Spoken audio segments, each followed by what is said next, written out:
seeking together will be blessed and made a time of inner renewal by the Almighty, who alone has authority over our inner life. Let's commune with God in silence.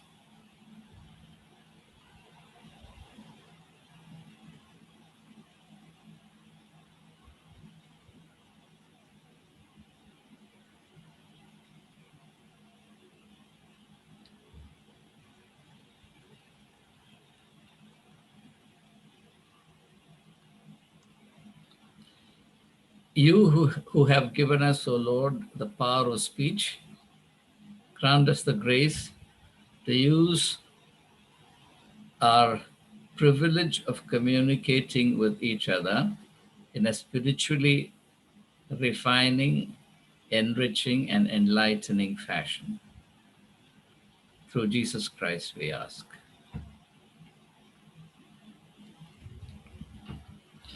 Thank you. So,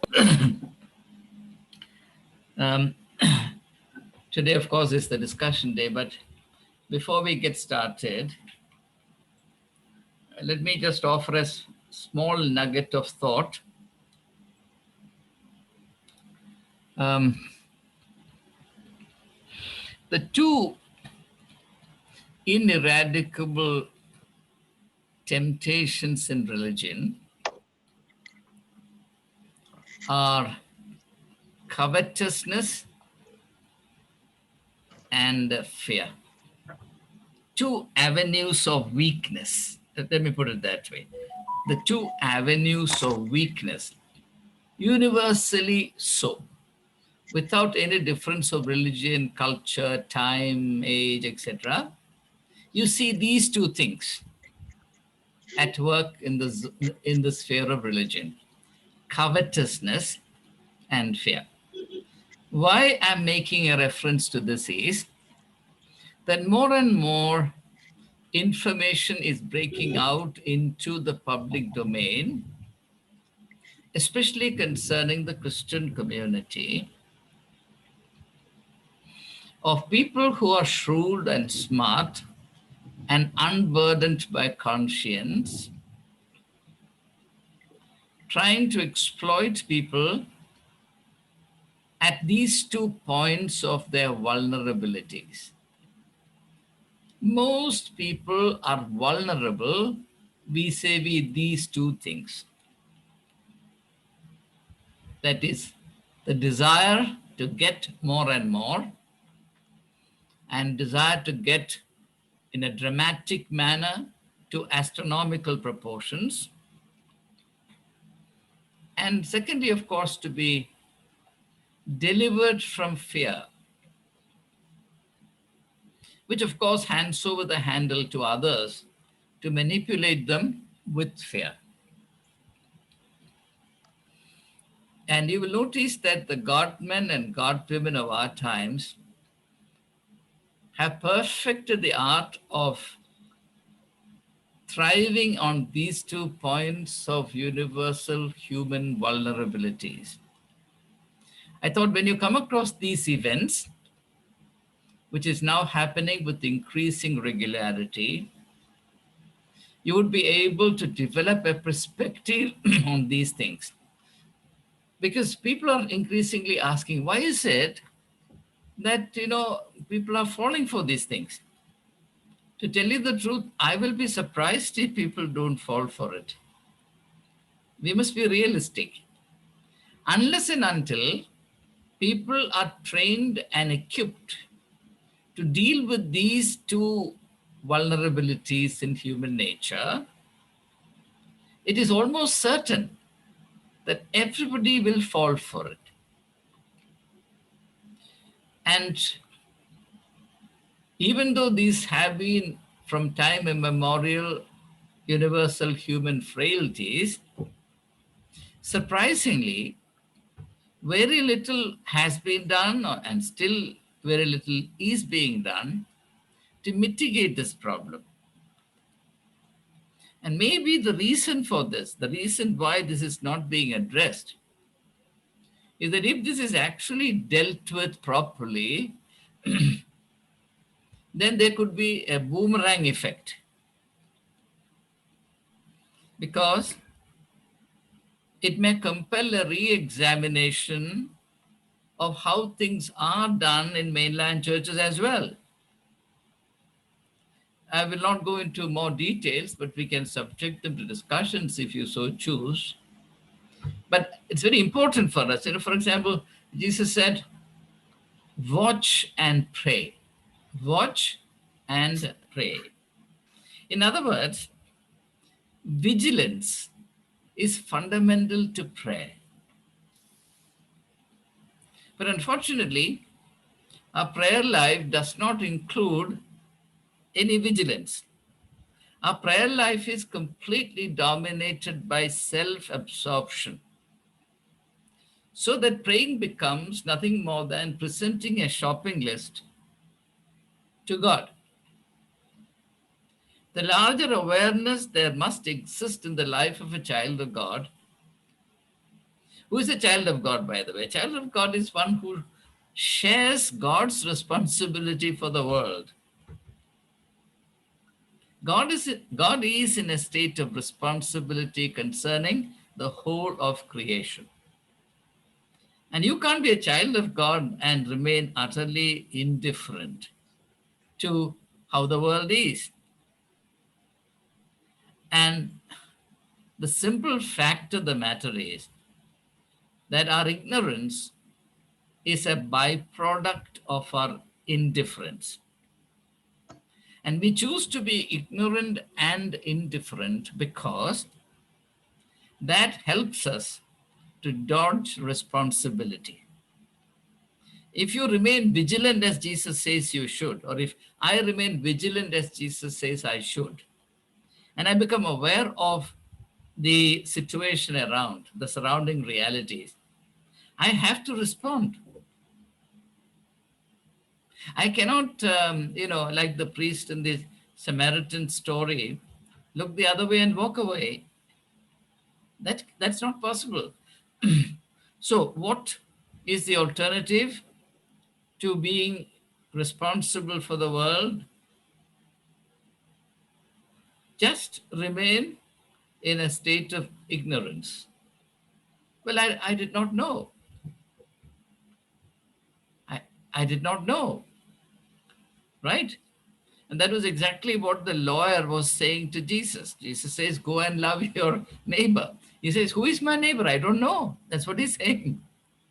You see, the one way, a very sure way of emptying our spiritual life of all substance is to say, I don't know. I don't know. Right? This is why I've been saying repeatedly in the course of our time together that we are under a duty to know. Now, Jesus asks on strategic occasions, do you understand what I'm doing? For example, after washing the feet of his disciples, Jesus asked them, do you understand what I've done for you? And in Matthew chapter 11, Jesus asked the people, why did you go to the wilderness? To see people who are clothed in splendid attire?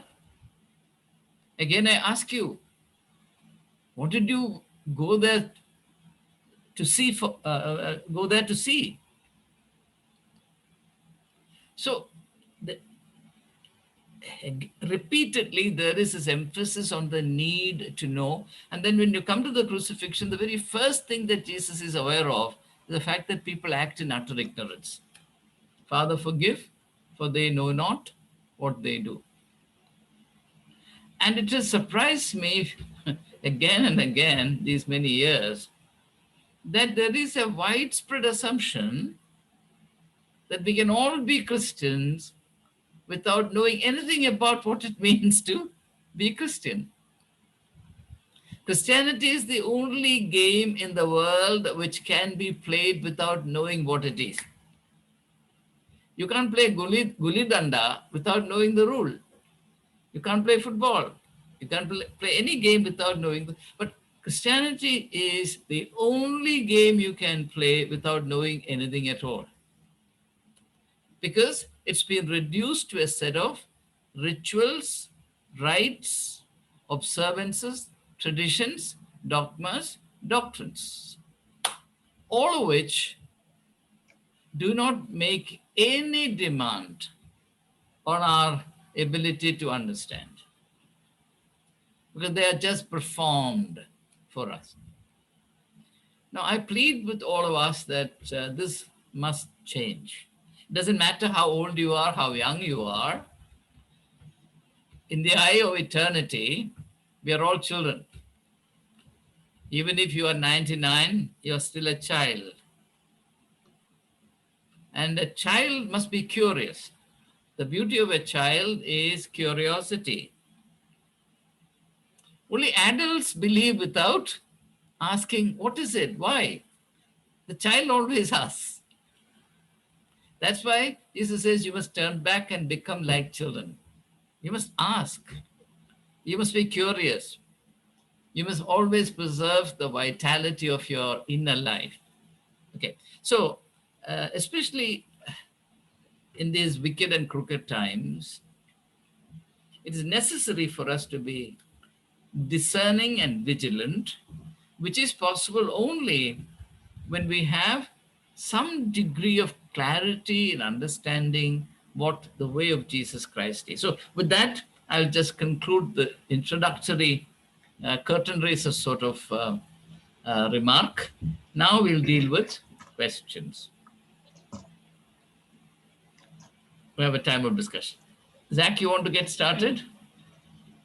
Can I ask a very simple question? Yes, Zach. Why did you select parrot as a symbol in the cover page of your book, Beyond Religion? Well, is it because it's not parrot? It's some other. It is some other bird. Actually, you'll have to. To me, it looks like a peacock. Actually, no, it's a cockatoo. Cockatoo, yes. Yeah, right, a cockatoo. It's an Australian bird, right? No. It's an Amazonian bird. Amazon. Oh, yeah, you're a good ornithologist. Zach, you'll have to ask this question to Prabhu Guptara. I was just thinking if it happened to be a parrot, because a religious life, are we just like parrot repeating after religious dogmas and so on? I thought that was no. behind the mind. This is the publisher's. This is the publisher's emblem. Okay. This is a publisher's emblem. Okay. Yeah. Acha, you mean this bird? This bird. You mean this bird? Okay. Yes.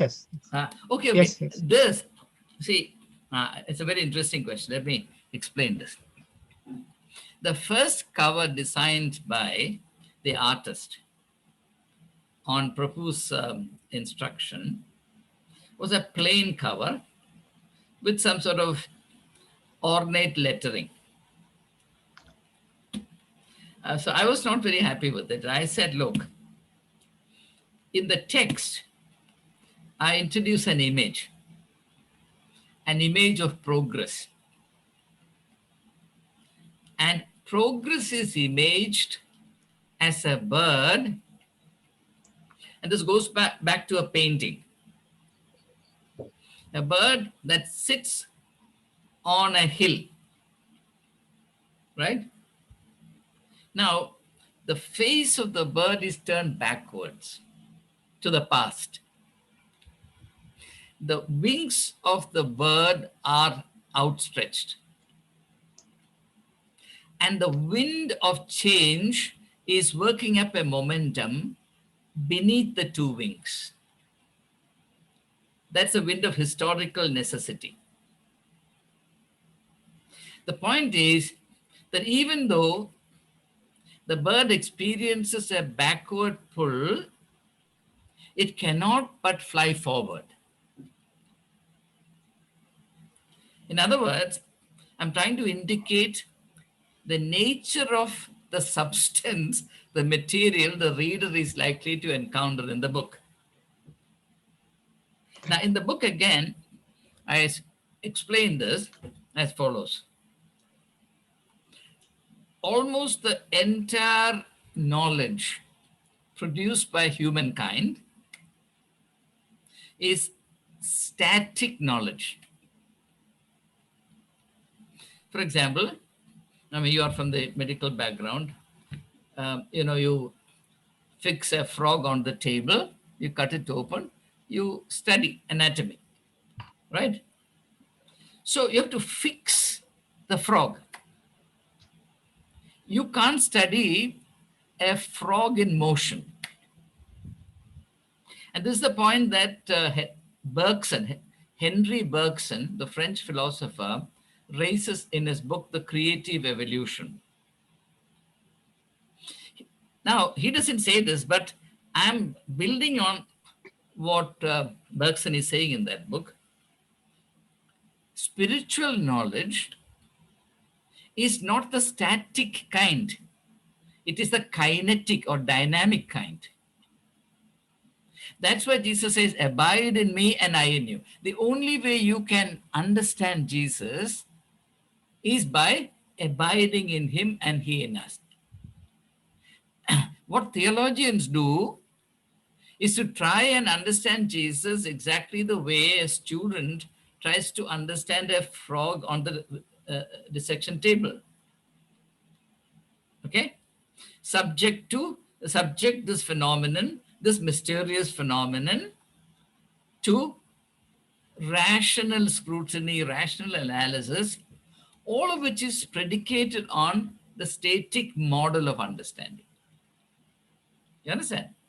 So, the problem in trying to understand spiritual realities within the intellectual formation that all of us have received by education is that there is a paradigmatic incompatibility. That is, we are trying to understand what is dynamic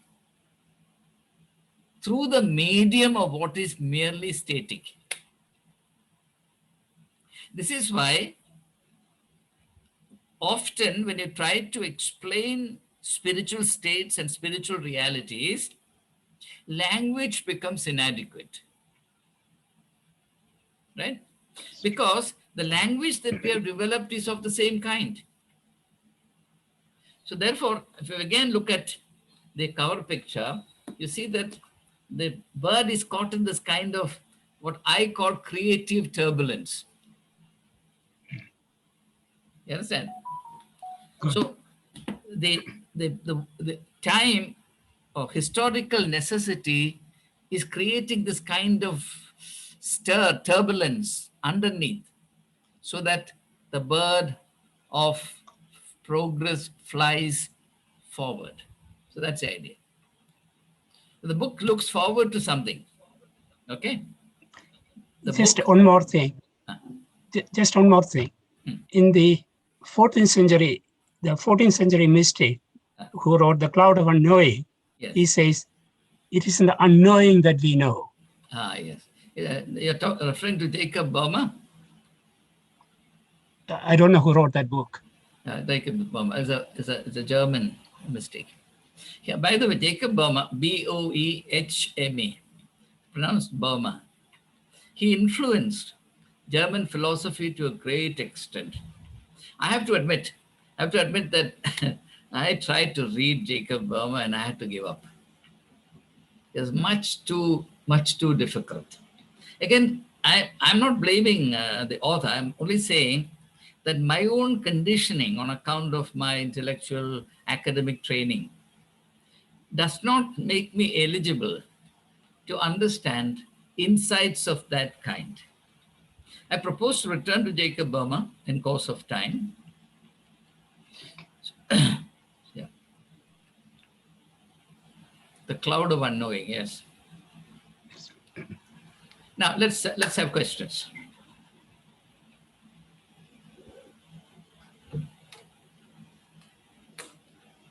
This is Cherian, if I may ask something. Yes, Cherian, wonderful. This is strictly not related to what you proposed, but let me, as you might say, this is an out of syllabus question, right? Wonderful. Fortunately, we have Zach to answer all these out of syllabus questions. Right. Okay. So this is about Satan, if I may. So when you look at the Old Testament, from what I know, of course, you are the Achan, you're the professor, you know much more than I do. Are you They're saying only that limited. are you saying that Satan is my friend?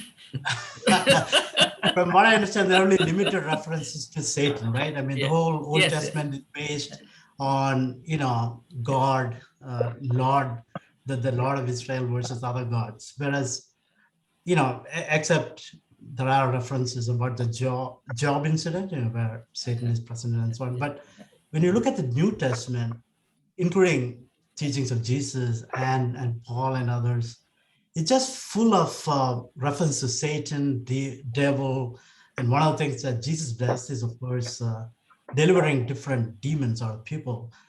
But it seems like a different context or narrative or comparator. I just wondered, why is that so? Do you have any thoughts? Thanks. Well, thank you very much for the question. I remember saying something about it some time back, maybe 2 or 3 months back. I tried to avoid what I said then, except the starting point, namely that Satan simply means the adversary. See, the point is that there is a principle of resistance, or to put it somewhat philosophically, everything exists by its contrary. You cannot have a monolithic idea of reality. And everything dynamic, as Hegel would say, would have two contrary poles, the thesis and the antithesis, resulting in a higher synthesis. He said history progresses via these contrary poles. And if you look at our own nature, individual human nature, we realize that all the time, two different forces are acting upon us. Now, sorry. In the Old Testament, Satan is not altogether absent, though I quite agree with you that the identified presence of Satan as an operating principle is not as intense or as frequent as it is in the New Testament. Now, what could be the reason for it?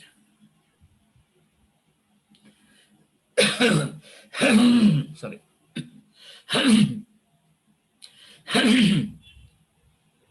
Now, the simple explanation perhaps is this. The intensification of the satanic happens when a historical process is reaching its climax. See, when shall we say, the providential history, that is the plan of God, reaches a certain climax, as is indicated by the biblical expression, in the fullness of time. So let me use that phrase because that's familiar. When the history reaches the fullness of time moment, and it's also called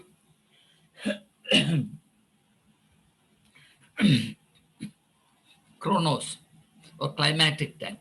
Chronological time, chronos time, the turning point in history.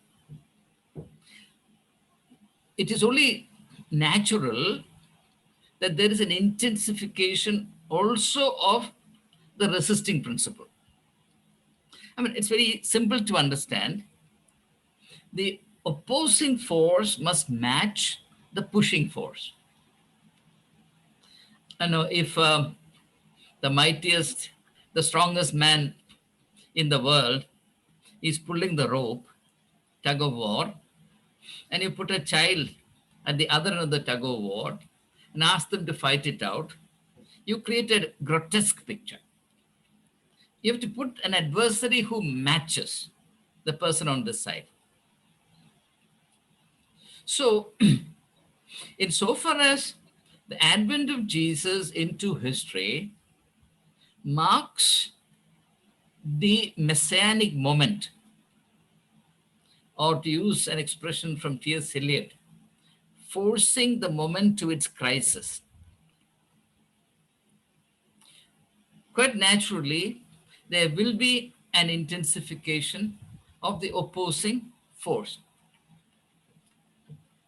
Now, the second issue pertains to the degree of awareness. You see, if you look at consciousness, human consciousness, it is possible to argue for and against what I'm going to say now. I'm aware of it, but let me still say this. If you look at human consciousness, what's called collective consciousness, it is possible to say that human collective consciousness is emerging incrementally into the domain of light. That is, higher and clearer consciousness.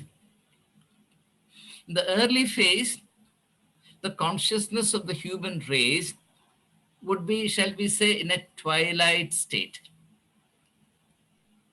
And as historical experiences mount, as the living environment becomes more and more difficult, complicated, challenging, as historical pressures begin to impinge on human consciousness, greater clarity results. So this may also contribute to what I said earlier, that human awareness of the opposing force becomes more acute. But having said these two things, I would also point out that even though Jesus drives out the devil and says explicitly in the 12th chapter of Matthew's Gospel that I'm driving out the devil with the power of the Holy Spirit, because there was a superstition prevalent at that time that exorcism takes place only with the help of the devil. In fact, Jesus was accused by people around him of casting out demons with the help of Beelzebul. He contradicts it, and he says that if it is not with the help of Beelzebul but with the Holy Spirit that I'm doing this, then the kingdom of God is surely come upon you. Now, even though these things happen, you would notice that the imagination of Jesus is not riddled with the presence of Satan. Satan is a problem for others. Jesus' own perception of Satan is different. Now, for example, we have spent a lot of time with the temptations. That's a direct face-to-face encounter between Jesus and Satan. Jesus' attitude to Satan should surprise us, actually, because it's very different from our attitude. He doesn't sort of throw a tantrum, he doesn't sort of rave and rant. He enters into a dialogue. He faces the wiles of Satan, because that's the only way to overcome it. You see, this raving and ranting is a symptom of inner nervousness, which cripples you in relation to the ultimate need of having to overcome. Right?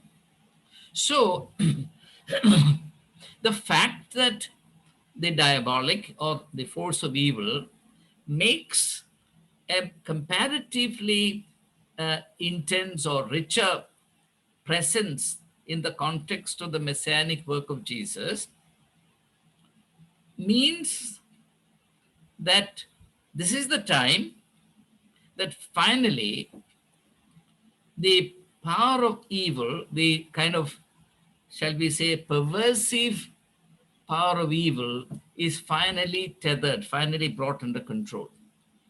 That's why Paul says that Jesus destroyed the sting of death on the cross.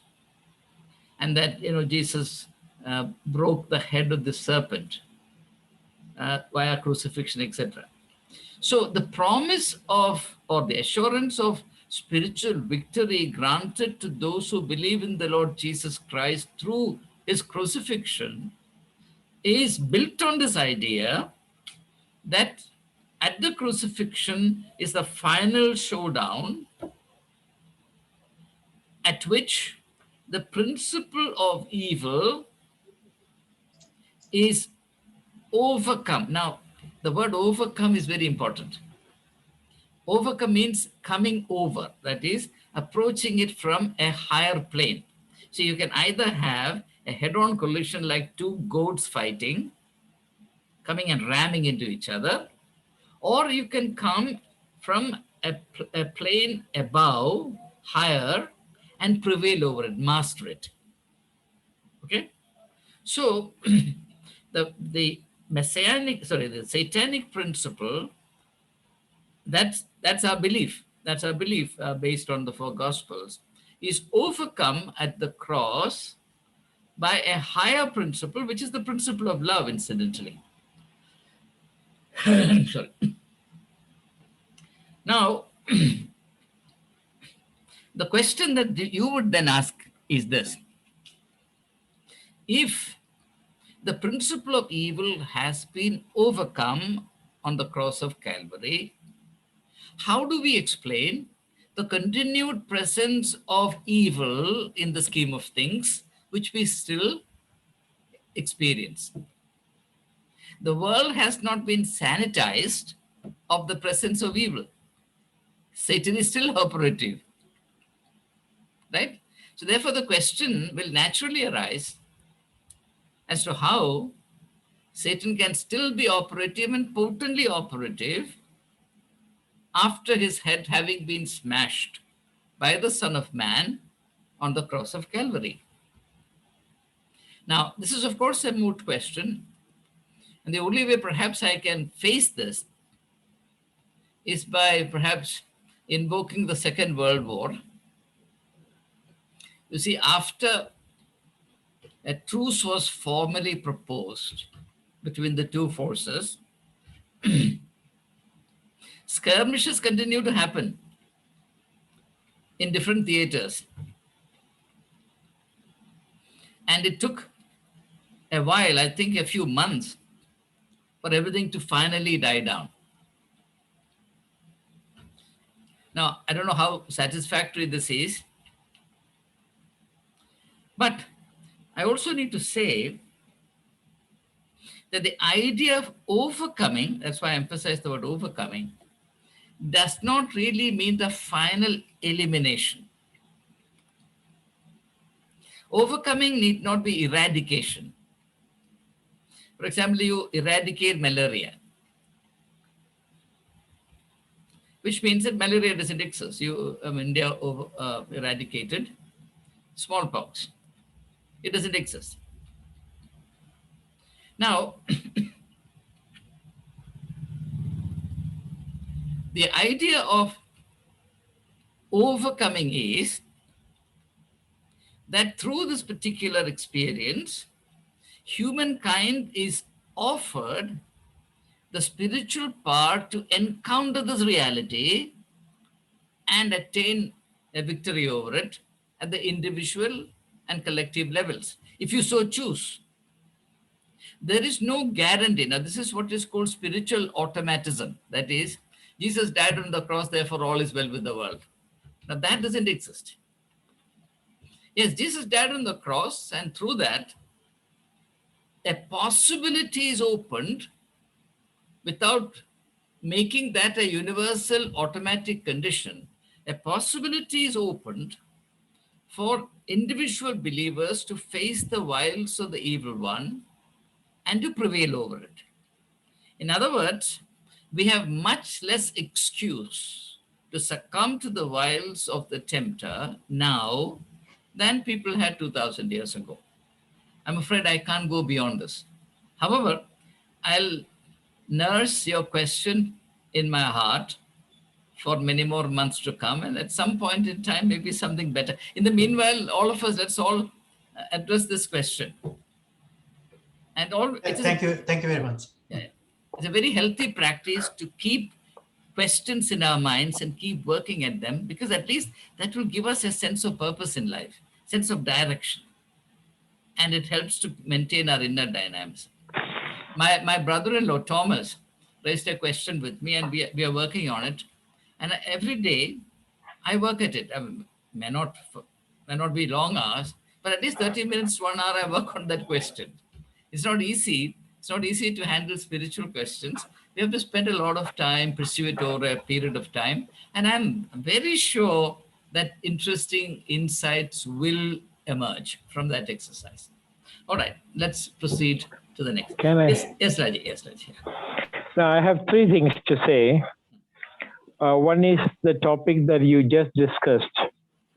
I think, to me, when I say to the evil,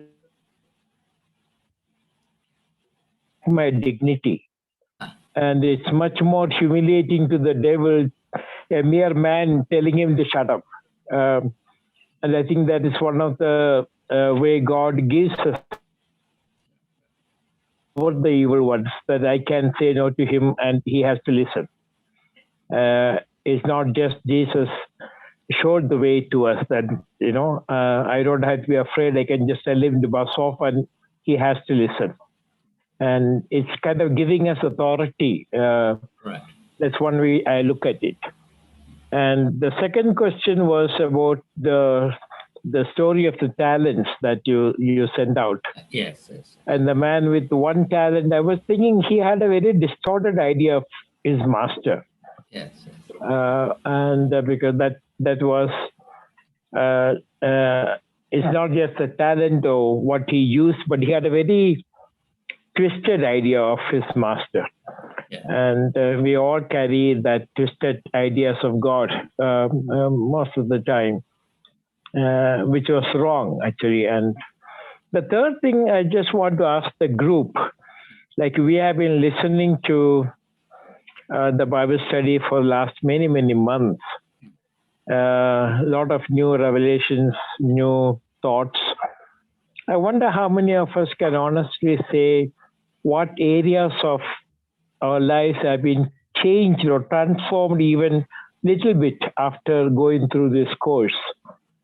Because it can end up with purely an intellectual stage where we don't think great thoughts.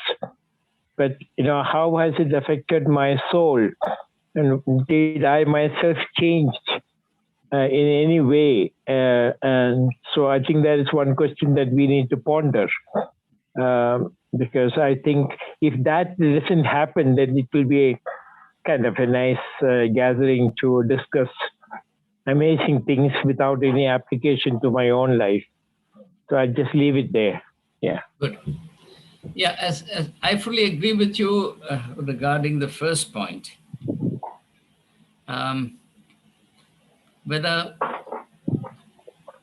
Satan has the kind of emotional sensitivity that makes him feel humiliated is a question. I don't know about it, but let's assume this is what is called anthropomorphization. That is, imagining Satan as a human being. Because one of the traditional thoughts about the satanic is that in the satanic, there is a distortion of emotions. In fact, the incapacity to feel is an aspect of the diabolic. There is that particular thought. Anyway, I'll leave it there. As regards the second, the third servant who is qualified as wicked servant.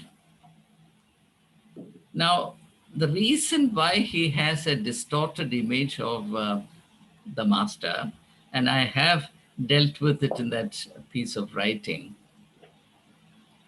is that covetousness has the capacity to denature us. Jesus says, blessed are the pure in heart,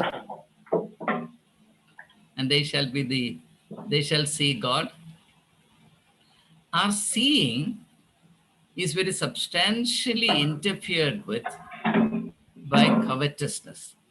What a person sees is influenced, in many cases distorted, by covetousness.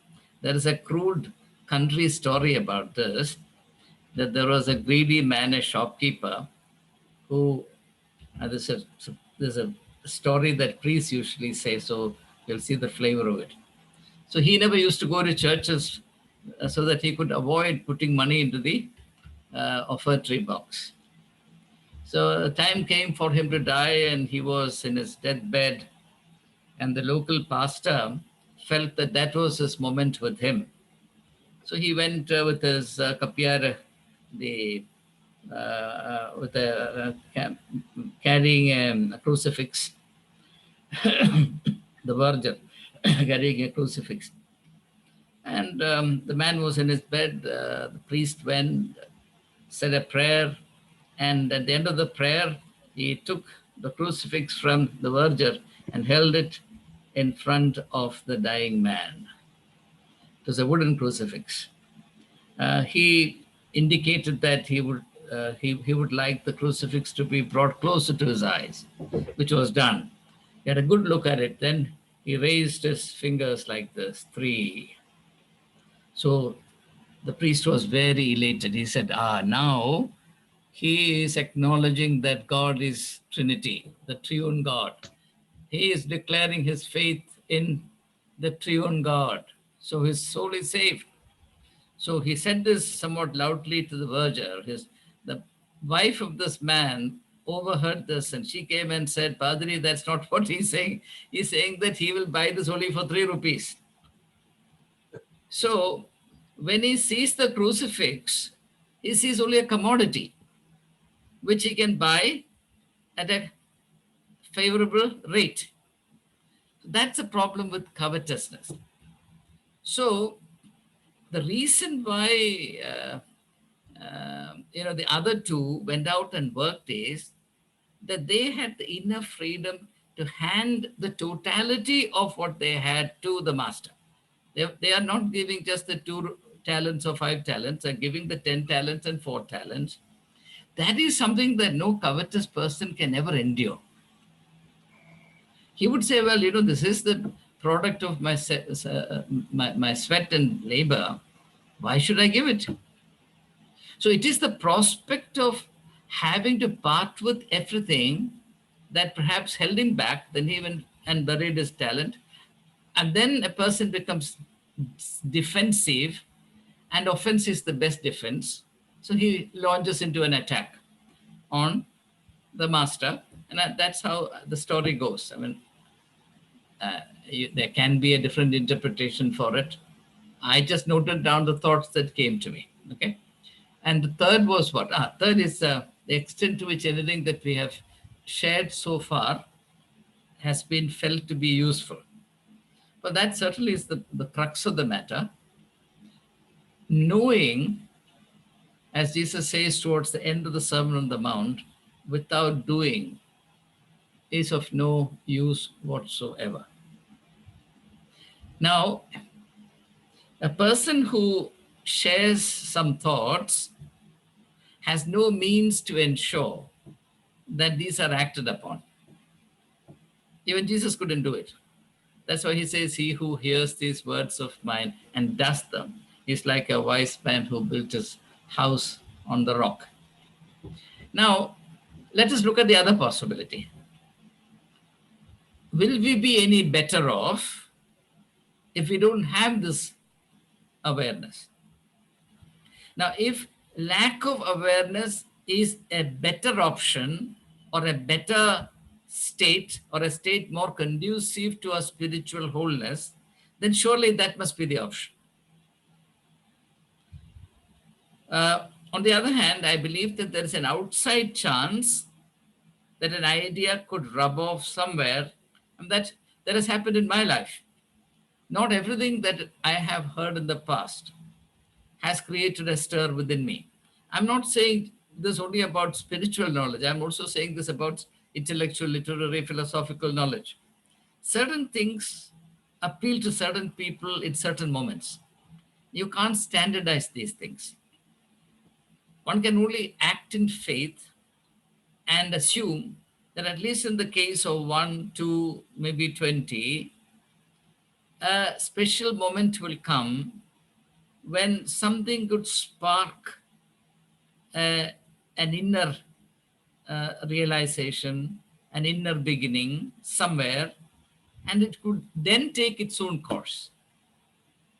So, in spiritual matters, there is absolutely no guarantee whatsoever that there will be this particular outcome to what you're doing. It's not like the practice of medicine.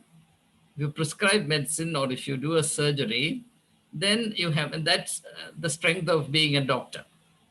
You can immediately see the outcome, the effect, the impact. I've done this and this has benefited my patient. That immediate physical correlation does not exist. Now, in my very first book, it's titled AIDS, Heresy, and Prophecy. I deal with this issue in a different context. And I'm making a distinction there between physical laws and moral laws. Now, in physical laws, cause and effect is direct and manifest, and there is no room for any uncertainty. But in moral laws, there is a time gap between cause and effect. For example, if you smoke a cigarette, you may not develop lung cancer the next day if you deal with it as a moral issue. Even as an organic issue, it will take time. Now, if you tell a lie, you may not immediately drop down dead like Ananias and Sapphira did in the 5th chapter of Acts of the Apostles. But it has an impact. Now, why is it so? It's because if moral laws are operating exactly like physical laws, life will become impossible. Likewise, if physical laws operate the way moral laws work, then again life becomes impossible. For example, you touch fire, and 10 years later you realize that you have touched fire, you will not live to see the next day, right? Life is rendered possible by the fact that in the physical domain, the consequences, the effect, the impact is all immediate. In the moral domain and also in the spiritual domain, there is a huge time gap between the two. And in my book, I have described this as a space of grace. Space of, for example, God said to Adam that the day you eat of the fruit, you shall surely die. That's exactly what he said. You shall surely die, right? But he doesn't die. Was God wrong? Was God merely trying to scare Adam out of his wits? No, I offer a different interpretation. I say that God created a space between the offense on the part of Adam and Eve and the consequence, because without that space of grace, space of compassion, great space of mercy, the story of humankind would have ended that moment. So all of our existence on planet Earth is situated in the space of grace. Now, in the space of grace, we cannot and should not expect direct, immediate correlation between the moral work done, the intellectual work done, the spiritual work done, and its impact, like in the case of physical laws, right? That is why we say that one can only act in faith. Now, one more thought, and I'll sort of conclude here. Now, Jesus uses the parable of the sower. A sower went and sowed the seeds, right? Now, notice that the sower has absolutely no authority, no control over what happens to the seeds. His duty is over. Whether the harvest comes or not does not depend on the sower in that parable. But you can always argue back and say, shouldn't the sower be responsible and make sure that the seeds fall only on fertile soil? That way, perhaps no sowing will happen. At any rate, that's not how Jesus constructs that parable. The parable is very clear. The person who goes and sows the seeds has no authority, no control, no way to decide what should happen to the seeds. Sowing is an activity in faith. That is why we say the harvest belongs to the Lord. The harvest belongs to the Lord. So, therefore, it then becomes the responsibility between the individual and God to decide what he or she chooses to do with whatever is received. Now, coming back to the parable of the talents, that's exactly how the parable also works. The talents are given, and having given the talents, what does the master do? He goes to a far country. He goes away. He takes himself out of the picture altogether, because there is absolutely no compulsion. You are free to do what you want with the talents entrusted to you, except that the day of reckoning will come. The day of reckoning will come. So in between is a space entirely of the individual's accountability to God. Okay? Well, that's all I can say for whatever it is worth. Further questions? Can I add something to it? Yes, Dick. Yeah, when I read that article, and I think in one part you said this talents are like the five senses. So somebody is given the five senses, the other one is given three senses, the one is given one sense. So I found it very interesting. I was contemplating or thinking on this one. So somebody utilizes all the five senses, gets the whole talents. He's fully talented and he gets whatever whatever is the other talents. He may get it from the worldly possessions or whatever, or probably he might even get a sixth sense to understand everything. The other person only uses three talents, probably like the most basic things like sense of touch, sense of smell, and sense of hearing and talk and all those things. And the last one only uses one of the basic three senses. He's not utilizing the senses. So he might lose the whole thing too. So that I think I thought that was very interesting about this five talents, to look at it in a different context. So, no, I did this very deliberately, Jacob. I did it very deliberately in order to alert us to the fact that reading everything in the familiar and stereotypical fashion need not be the last possibility with us. I'm connecting this parable to the shaping goal in Jesus's ministry, which is to lead people to life in all its fullness. See, in our day-to-day life, it happens with a vast majority of people that we are not fully alive. What percentage of our capacity to see, smell, touch, feel, etc., or taste do we use?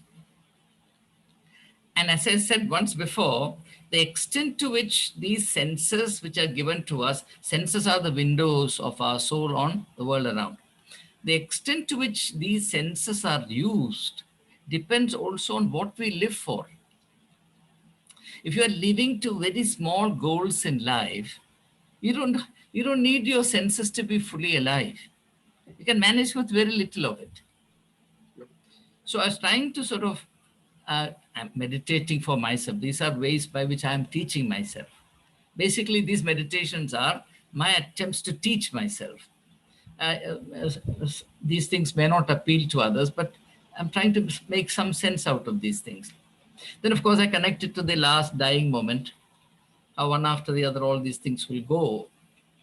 Anyway, whatever is given at some point, we'll have to forfeit all of that, no?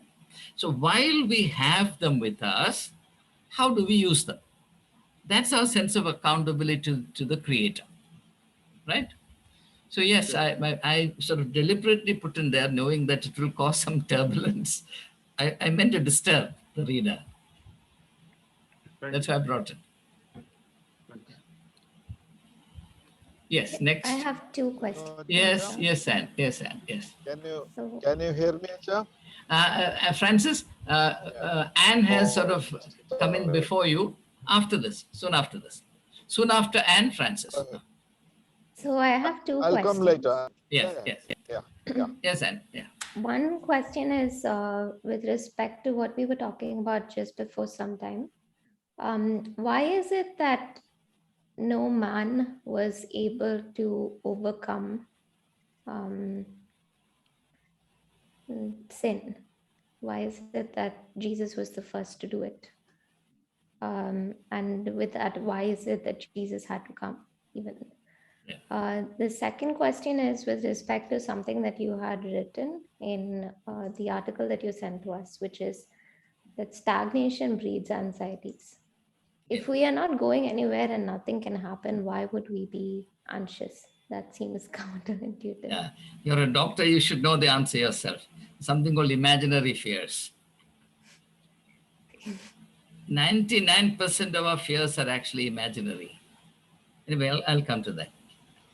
Now, what was the first question? Sin. Now, it all depends on how you understand sin. One way in which sin can be understood is as self-alienation. You're alienated from yourself. It has always been a perplexing question as to who am I? After all, even Greek philosophy begins with this. The Apollonian advice, know thyself. Know thyself, right? How do I understand myself? In fact, the doctrine of the original sin is an important contribution to understanding the stuff of humanity. Something that Shakespeare formulates as, what a noble and admirable piece of work is man, and yet what is he to me but the quintessence of dust? These two completely contrary things coexisting, which also is found in the account of the creation of man in the second story. God shapes man, Adam, out of the dust of the earth and then breathes into him. You see, the physical and the metaphysical coming together. Okay. So, the idea, the doctrine of the fall of man, for example, the original sin, is increasingly seen by theologians as an etiological myth. Now, etiology is in medicine also, no? That which tries to explain the origin of things, right? You see certain things about human nature. You need an explanation for it. Accordingly, you create a story. Or you have a story that explains these things to the extent that these things can be explained, right? So now coming to the question as to why is it that man cannot find the solution for the affliction called sin, his own sin, why he cannot take care of his own sin. Well, if I look at your own field, a patient cannot treat himself, right? Yeah. Ironically, a patient cannot even understand what is gone wrong with him or her. He has to go to someone else. So, why is this so? It's because, and this is how I understand it, God has established creation on the foundation of partnership and complementarity, which means that no individual part is sufficient and complete in itself, himself or herself. Now, for example, again, paradox, it is your incompleteness as an individual that makes you eligible to be a wife. If you're utterly self-sufficient, if you're a law unto yourself, you should not marry. If you want to enter into a relationship, you must realize that your real asset is that you're incomplete. You know, there are two possibilities. Either you say, My pride is that I don't need you, right? Or you should say that my pride is that I need you. Two possibilities are there. Anyway, I'm slightly deviating because I took off from the medical field. So, if organic, physical, or biomedical patterns of pathology cannot be managed by individuals, or individuals cannot get out of these things by themselves, then it makes sense that these spiritual issues, which are actually far more complicated, far more resistant to individual management, because it is like, to use another image, it is like a man trying to lift himself up using his own shoestrings, right? See, the fact of the matter, Anne, is that all of us need help. And one doesn't have to be embarrassed in admitting it. Yes, I need help. See, people of my ilk, priests, we are not free to say, I need help. Why not? I need help. I'm human. I need a lot of help. You understand? So, even in terms of day-to-day experiences, even in terms of worldly patterns, even in terms of physical realities, the substance of life is so designed by the Creator, if you believe in creation at all, that the whole of creation, the whole of life at least, is erected on the principle of complementarity, mutuality, shall I say, complementarity, a partnership. That's the concept I use. Now, this is also the reason why we must minister to each other. And only a person actually who is willing to be helped, who can help others. We usually think the other way around, no? An all-sufficient, perfect man comes and helps me. He will never help anyone. Only a person who has suffered can understand the suffering of others. So the writer of Hebrews, I think in the 4th chapter, he says, in Jesus we have a comforter, a high priest, who in all points except sin has suffered, is like unto us, and in as much as he has suffered, he can understand, he can help us in our suffering. Okay? So, now, two things are necessary here, and that is a complicated part. Who can help the sinful man to emerge from this bottomless pit? Two things are required. One, he must be a man. Only what a man does is relevant to man. Secondly, at the same time, he should not be like man. That's a problem. What's the difference? The difference is, if Jesus is a man like all other men, complete to the point of sinfulness, then he's as helpless as anybody else. He cannot help. Okay? So he has to be both a man and sinless. Now, philosophically, logically, there is a problem. Because I can always argue that sinfulness is of the very root of being human, of the essence of being human. How can Jesus be human if he is sinless? Can you imagine humanity without, without sin? Okay. Well, that is why this idea of the Son of Man comes. Or what Kierkegaard calls God-man, God-man, God-man. At that time, of course, Europe did not know the present Godman syndrome, right? Yes. He is using it in a philosophical sense. So,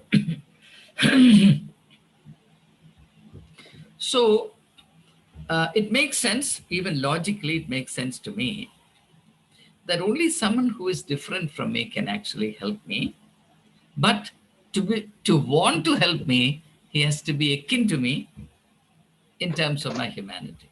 That's how it is structured. Now, all these things, end of the day, are not 100% satisfactory. And that is why These things are expected to be accepted on faith. And again, let me not quote preachers and theologians. Let me use a philosophical argument derived from Kierkegaard. He says, in the domain of spirituality, there is no proof. And therefore, there is no absolute certitude. Now I'm going to use his words. He says, all you can expect from this domain is, quote unquote, inner assurance. Inner assurance. And he's coming very close to the definition of faith in Hebrews 11:1.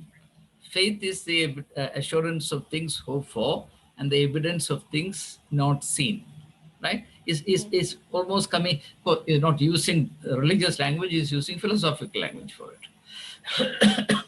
So he says the moment you bring proof into it, it ceases to be spirituality. It ceases to be, you go out of the framework of religion. Then you enter the domain of science. He says, don't mix up the two things. Either you operate according to empirical scientific principles where everything is on the basis of information, data, proof, etc. Or you operate in this realm where things are not completely irrational. They're not entirely baseless. But whatever evidence, whatever material, whatever foundation exists, these are all of a different kind, different paradigm than the empirical, scientific, technological paradigm, where laboratory proof is possible, etc., verifications are possible. Then he uses an illustration. He says, if you go to buy a second-hand car, you would certainly want to open the bonnet and see what the engine is like. And he says that is a transaction.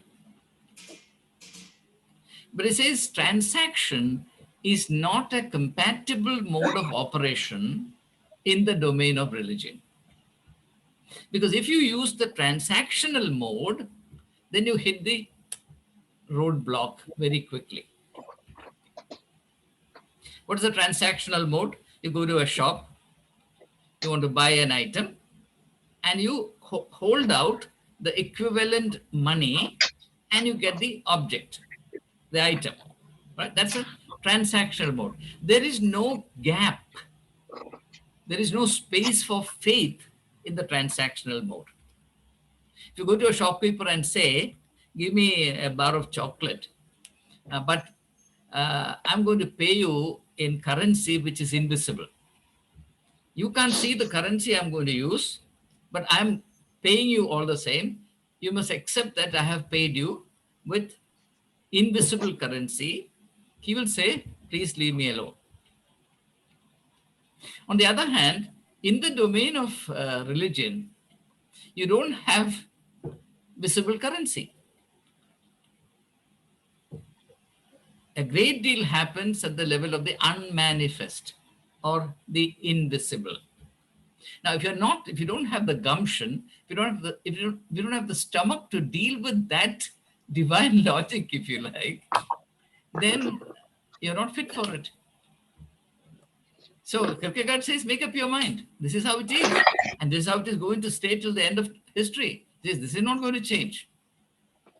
At the same time, and it's not what Kierkegaard says, I would add to this and say that even when we accept this, I would insist that we hold ourselves continuously responsible for reposing trust in situations where the human factors are at play.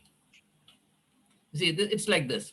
God is deserving of our absolute trust. But if you repose absolute trust on the relative, all human agents and transactions are purely relative. Nothing is absolute in relation to human. God alone is absolute. So if you actually attach what only the absolute merits to the relative, then you invite terrible calamity. I hope it is not confusing. That is, attach absolute faith only to the absolute. Do not attach absolute faith to the relative, to the comparative, which is the human, all human systems, all human advocacies, all human ideas, all human relationships. They're all relative. So he says, if you attach your heart absolutely, or let me quote exactly. He says, if you attach your absolute passion to the trivial, then you're headed for a heartbreak. And this is an insight which is extremely relevant in our times because of the proliferation of these fly-by-night godmen and godwomen who are out to cheat anyone and everyone. And how do people end up? How do people end up cheated? Because they repose their absolute trust in people rather than in God, and that's a dangerous situation. And we must create awareness in our community regarding these things. Okay? And have I Yes, you have made answered. some sense? Yes. Okay, thank you. Yeah. Well, now, Francis. Good evening, Ajahn. Yes, Francis, thank you. This coming to this parable on talents. See, who is the master in this parable? Is he the Father in heaven or a human being as master? And because when you refer to the master as someone who reaps without sowing and gathers without withering, so you can't obviously say that about the Father, our Father in heaven. So who is the master here? And also the third person, the third servant, can we say that he is fully wicked? Because he says that I know you. I know you as a master. You are the one who is very hard and who reaps without sowing, and so on and so forth, so on and so forth. So when he says that, and the master also says the same thing. He also says that since you know that, you should have taken care of putting this money in bank and earning some interest. So who is the real master here? It has been used interchangeably. So why it has been done like this? What is the idea behind saying it in fashioning it in this particular way? What is Jesus meaning by that? Yes. Now, the first thing in interpreting a parable is that not all textual details are of equal importance. A parable makes a central point, right? Yeah. Now, I'll come to that. I'll return to this idea a little later. As to the identity of the master, it often happens in the case of Jesus that both the miracles that he performs and the parables he teaches have multiple references, at least dual references. They can make sense at two levels. Okay. Yeah. Now, when Jesus heals the man who is born blind in 9th chapter of John's Gospel, he does it also to address the blindness of the people around, fully sighted people, but who are blind. So that miracle is not complete without taking into account Jesus' concern for people who have good eyes, but they do not see what they ought to see. Therefore, these different, this is called polyphony. The technical word for this is polyphony. Polyphony means multiple references. One thing speaking in different tongues. So it is possible to read this story assuming that the master is God. It's also possible to read it that the master is an earthly master, right? Right. Now, the problem is this.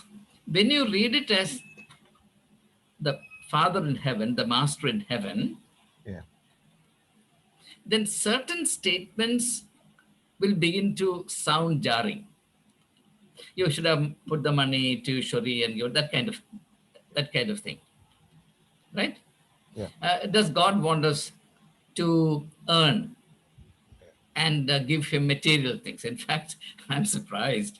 I'm surprised that this parable has not been made much of by godmen of our times, because this can this can be interpreted to mean that prosperity gospel is central to the teachings of Jesus. Anyway, let's not mention this to others. So let's now assume that the master is only an earthly master. Yes. The master does not have to entrust anything to the servants. It is obvious that the master is not primarily entrusting these talents to the servants for his sake. He's doing it for their sake. That much is obvious. There can be no doubt about it. This idea of putting money to interest, etc., comes much later. Yeah. Because if he were entrusting the talents for his own sake, at the time of handing over the talents to the three servants, he would have clearly instructed them. Mind you, these are all very, very valuable things. Do you know how much the money is, or the resource that I'm entrusting with you? Please make sure that you do the best with it. That's what any sensible master who is interested in any return would do. Here, he does nothing of the sort. He calls three servants, gives them 5, 2, 1, and he goes. He disappears from the scene altogether. In other words, he creates maximum space for their freedom and individual initiative. That much is very obvious. Or let me put it slightly differently. Let me say this, that the master is trusting the three servants at risk. You agree? Yeah. There's always an element of risk in trusting people, right? And especially when he plans to leave the scene. If he's around still, he has some kind of control over it. He's going to a far country. So he's trusting them at risk. Now, a person who is willing to trust others at risk is someone who has transcended mercenary interests. Now, who are the people, or who is the individual who trusts others at risk? Only a person who is interested in the well-being of the other will trust that person at risk. You understand? Yeah. And those who cannot take risk will never trust. So now here, of course, I mean, as far as I'm concerned, I read this parable assuming that the master is a symbol of God. Yeah. The idea is that whatever we have is given to us by God. Our life is God's gift. All our talents, all our abilities, all our circumstances, every blessing in our life comes from above. So now then, the question is, what do you do with it? Yeah. Now, in order to understand this clearly, go to the parable of the 10 maidens, 10 virgins. Yeah. Gospel of Matthew, chapter 25, verses 1 to 13. Yes. Now, 5 of them have oil in their lamp.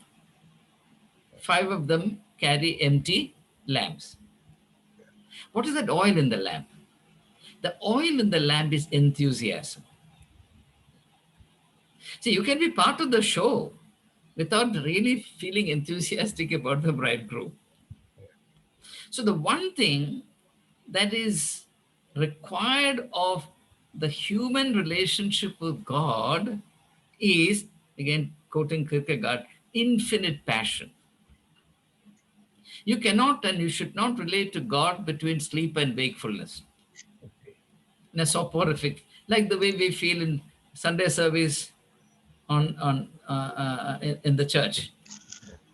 almost asleep. Yeah. That is not the way. See, David danced with delight, danced with joy, right? There's an eruption of happiness. Or to use an example from the Psalms, Psalm 42, I think, as the hart pants after the brook, so does my heart, my soul long for you, O God. See, that's the longing of the heart, that infinite passion that Kierkegaard talks about.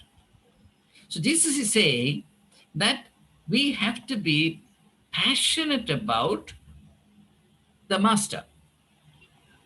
Now, the thing is this, that your opportunity or the possibility of your being passionate about the master is contained in the talents.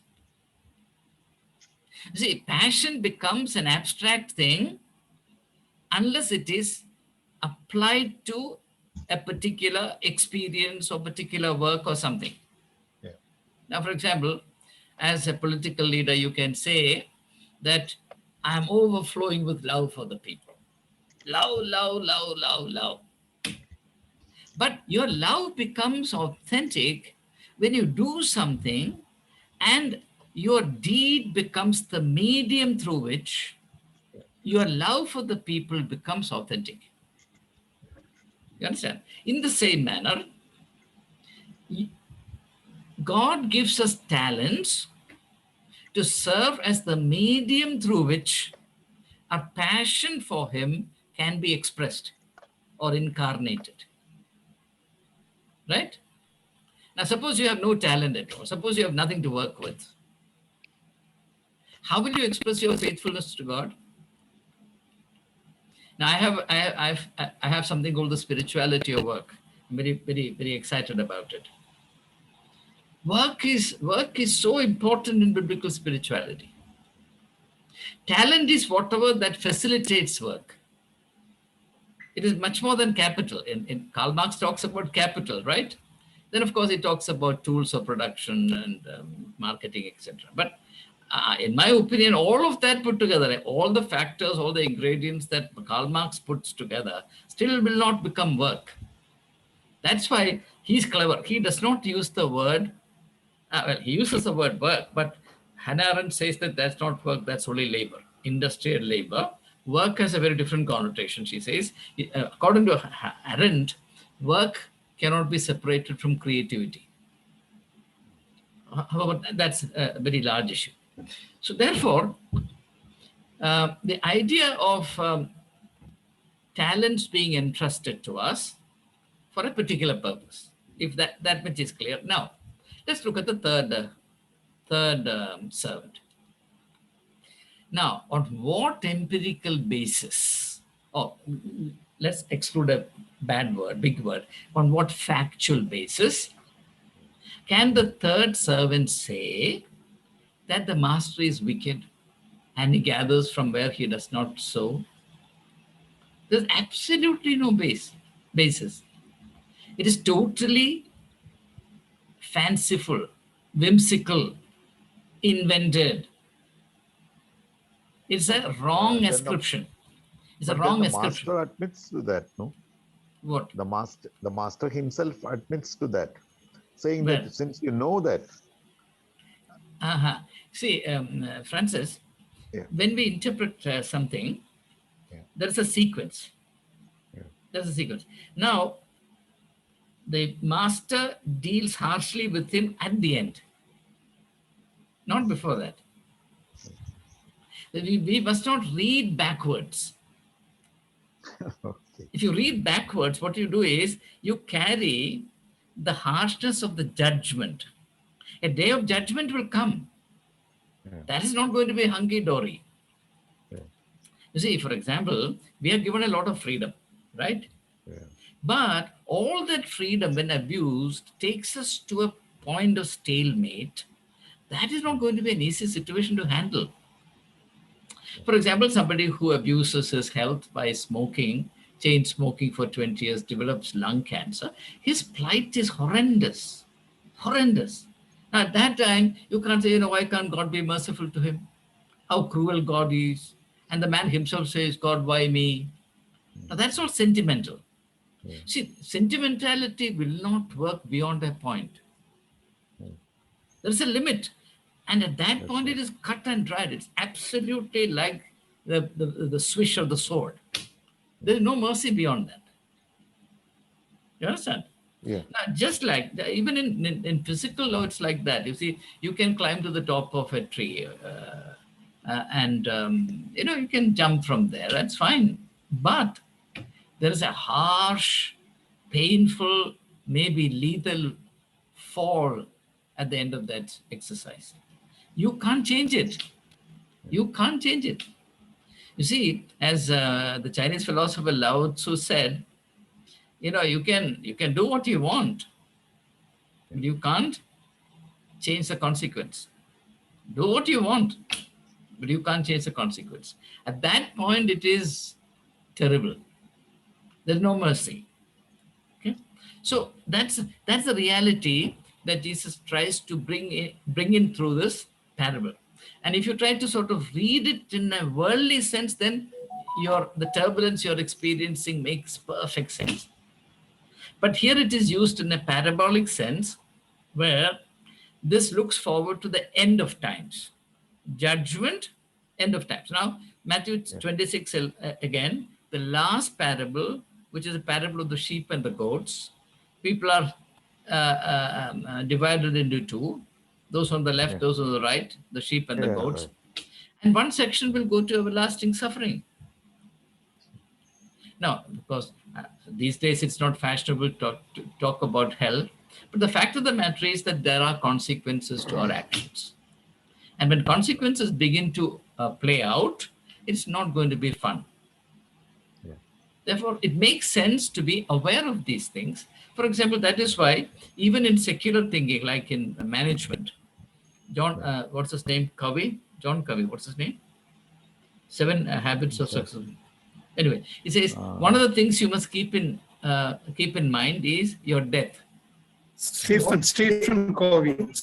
Stephen Covey. One of the 7 habits is awareness of death. You must remember that the final day will come.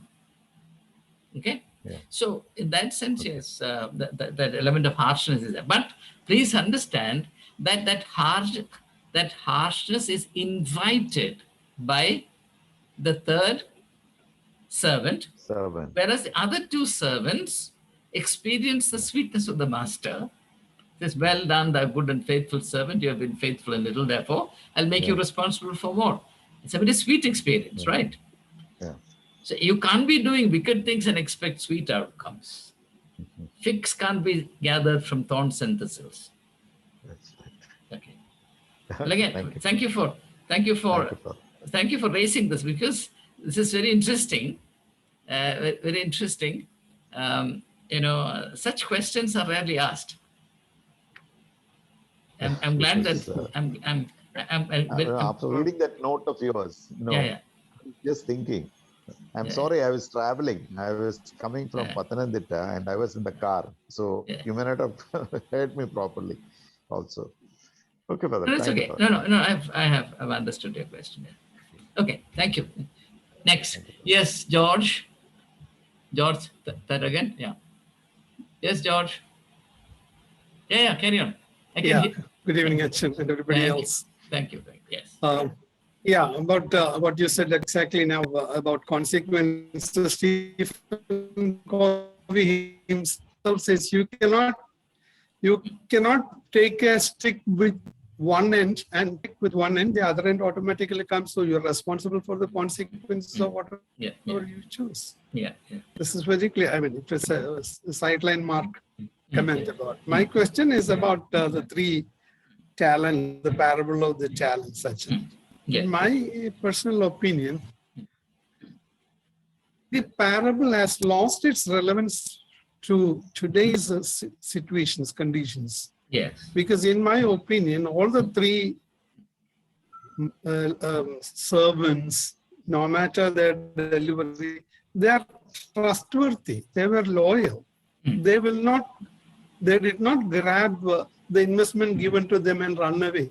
They did not dupe the owner. They were so frank. They were loyal. I mean, take a condition today. You give something as a use of to any servant, it is lost forever. Yeah, yeah. He will have 100 reasons to tell you in a world which is much more evil. Evil has infiltrated into our community so much that these three servants are now holding the position of saints, in my opinion. Wonderful. The entitlement mindset that has unfortunately come controlling all our spirits today and beyond that, it's so horrendous, it's so diabolic that today such persons, it looks to me, even the last servant was honest enough to return the money to him. So he can be at best held responsible for not having skillfully developed on that. Thank you. Yes. I'm reminded of someone who visited Denmark, coming and opening a small shop in Kerala somewhere, trying to copy the Danish model of trusting customers. He kept money box with the notice, you take what you want, put money here. And finally, in the evening, he collected an empty tin. So, the last one took all the so what you're saying is correct. Correct. But having agreed with you, I'm going to disagree because I've learned the hard way that you should never begin by disagreeing with a lawyer. You should always agree with you should always agree with a lawyer and then give him one or two. Right? Okay. The thing is this. That's why I said I read this parable to mean the master as representing God. So the fact of the matter is that they cannot run away to anywhere. Where can they run away? Running away is not an option. You see, the question that you raise enables me to make a very important point. That is, many of our assumptions actually exist in the domain of illusions.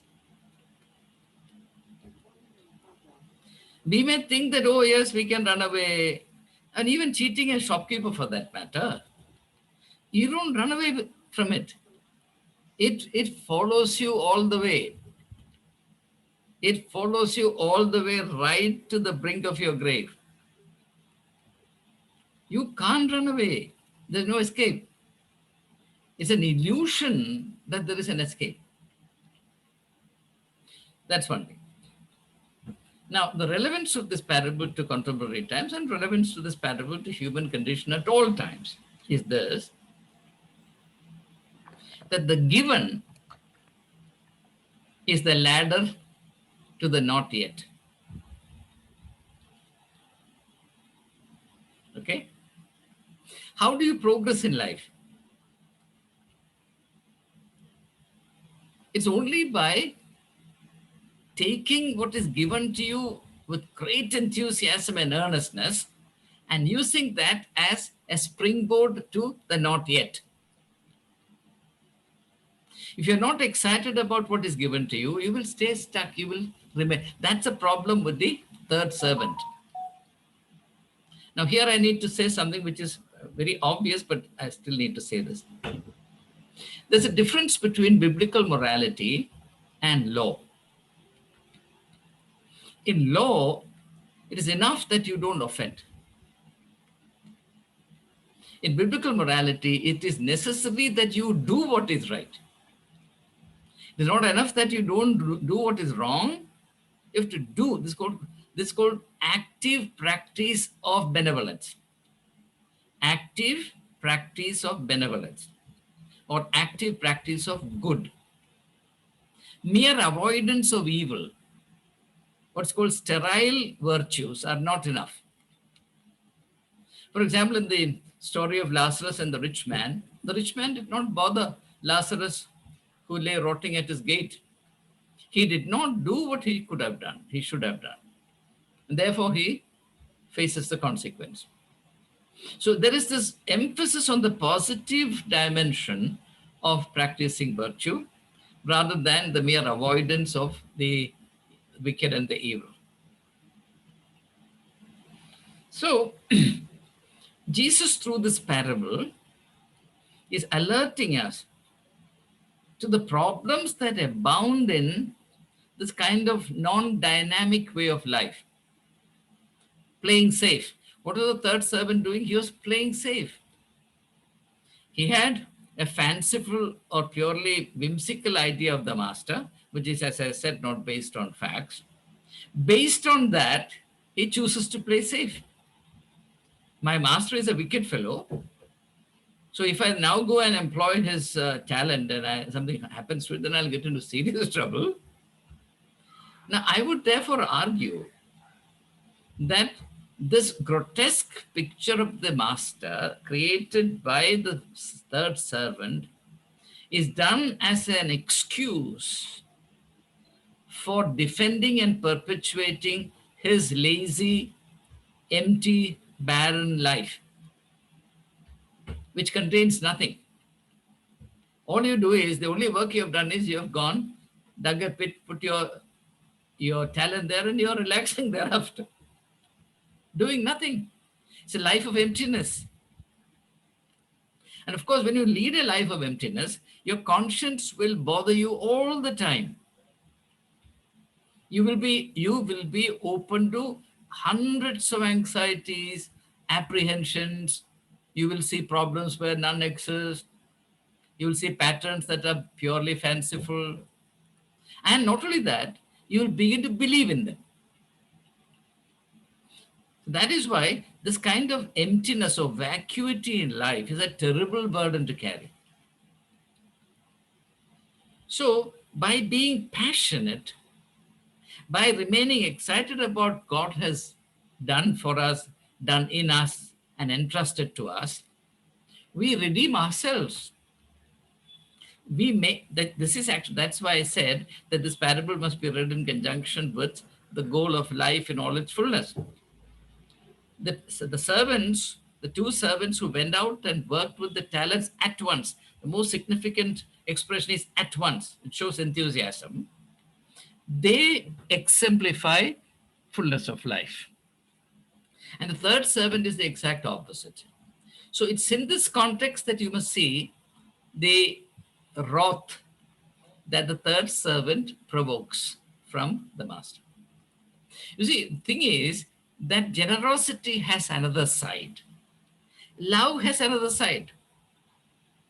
The flip side of love is anger. The flip side of generosity is judgment. Now, suppose I have not given you anything. Is there any basis for me to even talk with you? It is through the generosity of God that the other side becomes real. Yeah, you can say, well, that's not fair. Why give the talent? You should have spared the servant. No, not giving the talent is a worse problem. That is to say, that is tantamount to death. You die before you begin your life. You are actually consigned to utter emptiness. Right? So, the parable makes a lot of sense. And in fact, it is in the nature of a parable that it can talk different meanings to different ages and to different people in different conditions. Okay?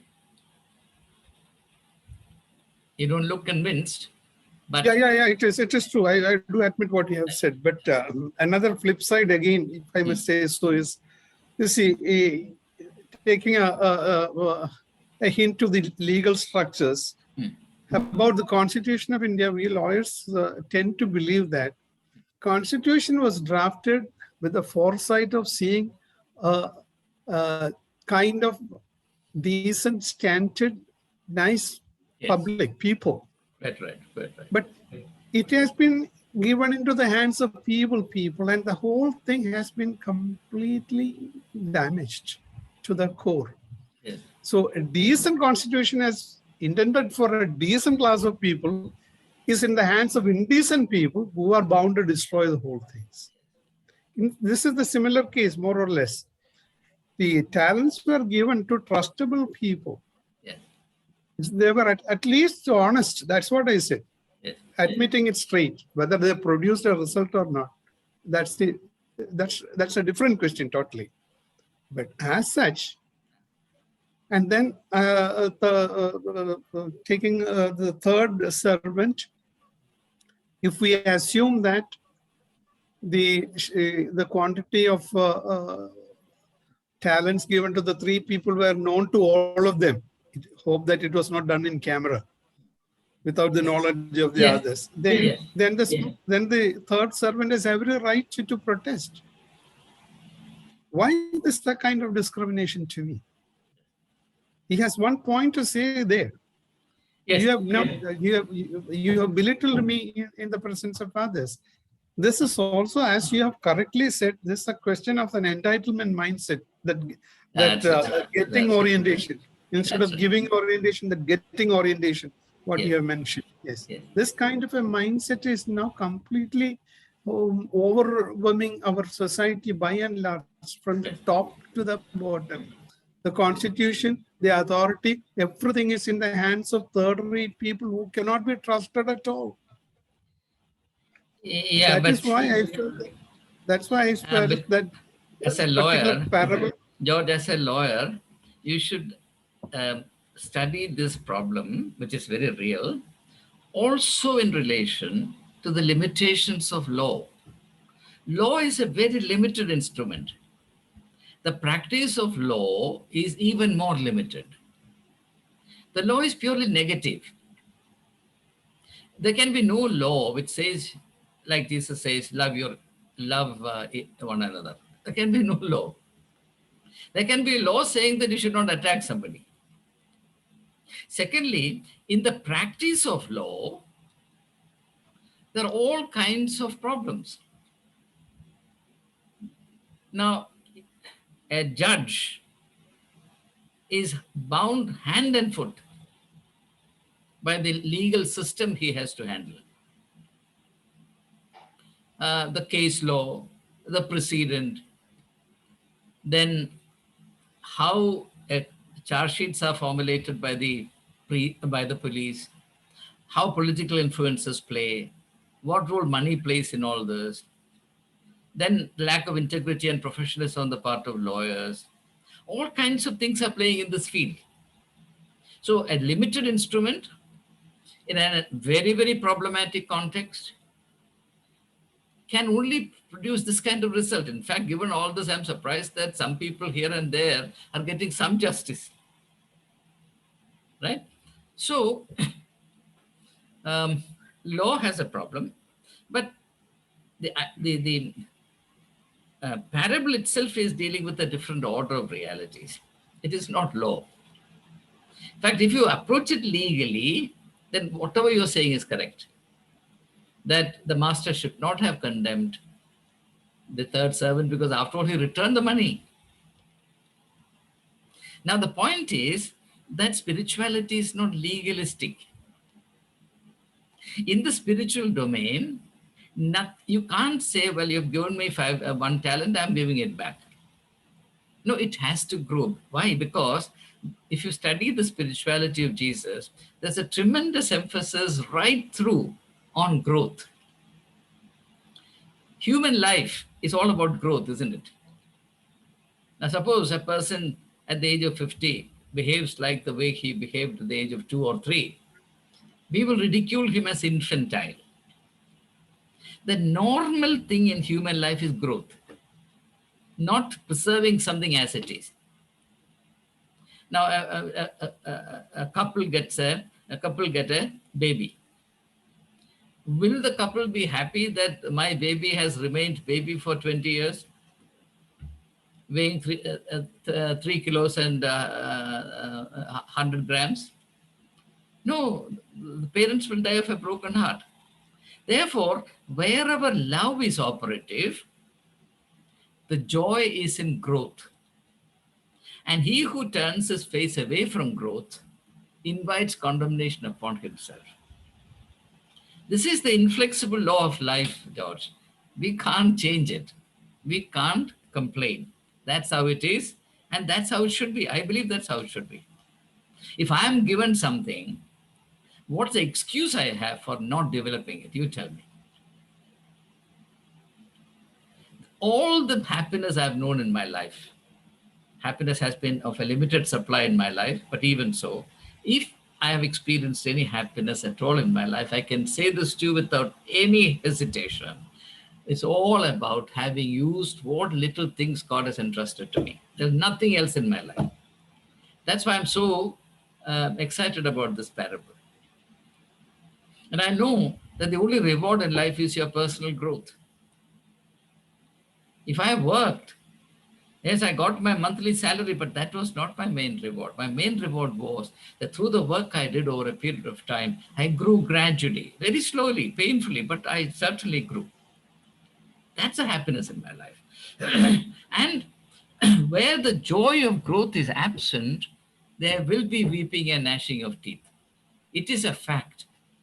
You know, many people, a majority of people on planet Earth, live smoldering inwardly because of their grief, their their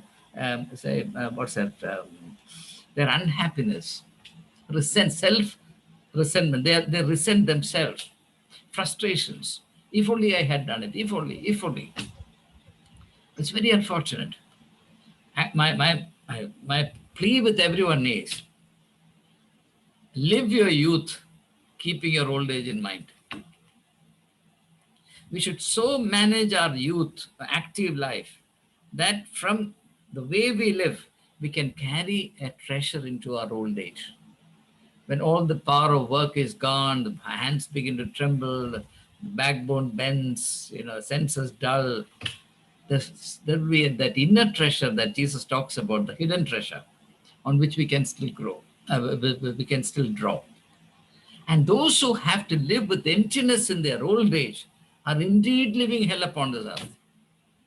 And this is my worry. This is my real worry. And this is a theme I have dealt with somewhat powerfully on a Stormy course.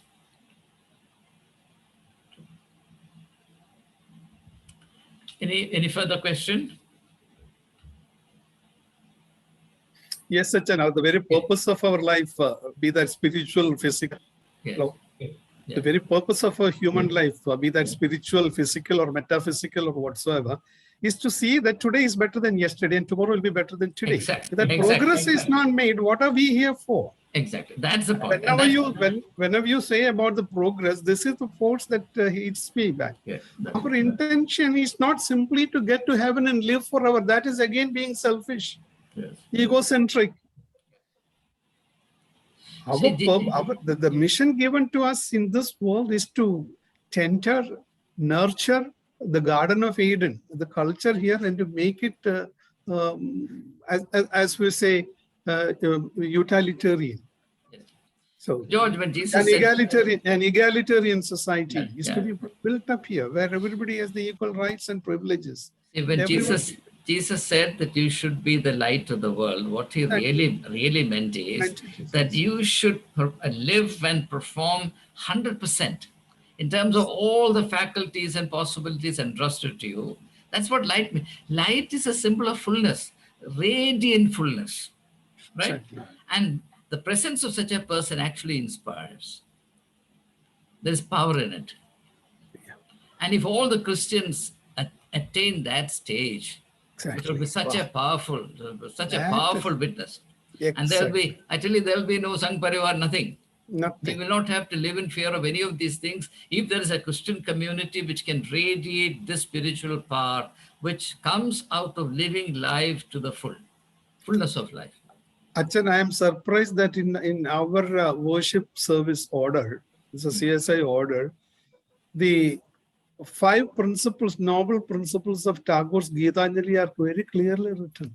Where the head is held high, when the mind is without fear, into that haven of freedom, my father, let my country awake. where this world has not been broken into fragments by narrow domestic walls, into that heaven, where words come from the depth of the truth and reason has not lost its way into the dreary desert sands of dead habits, into that. I mean, I'm surprised. That the mind is led forward. Yes, Yeah, exactly. that's all. See, George, our liturgy is fine.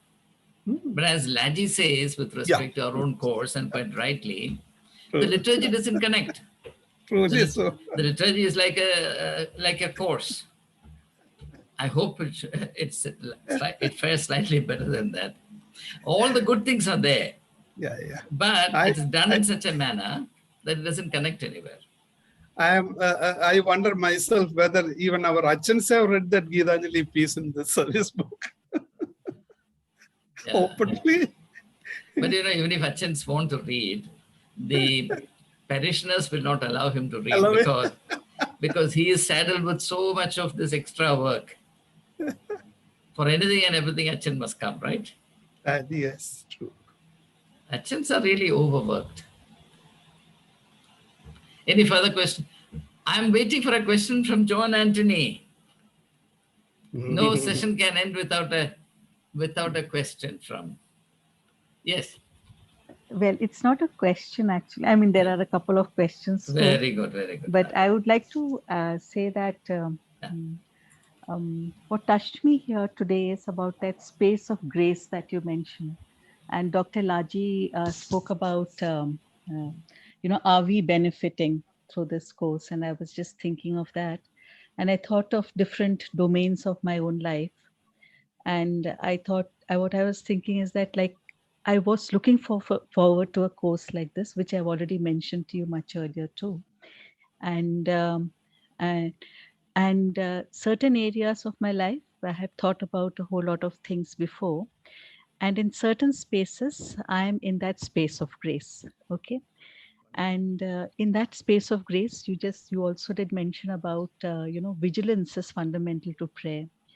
And that is something that probably has awakened within me through this. It was there before also, but definitely a lot more now. And there are a lot of questions and a lot of risks that I think I should be, taking, which are very daring.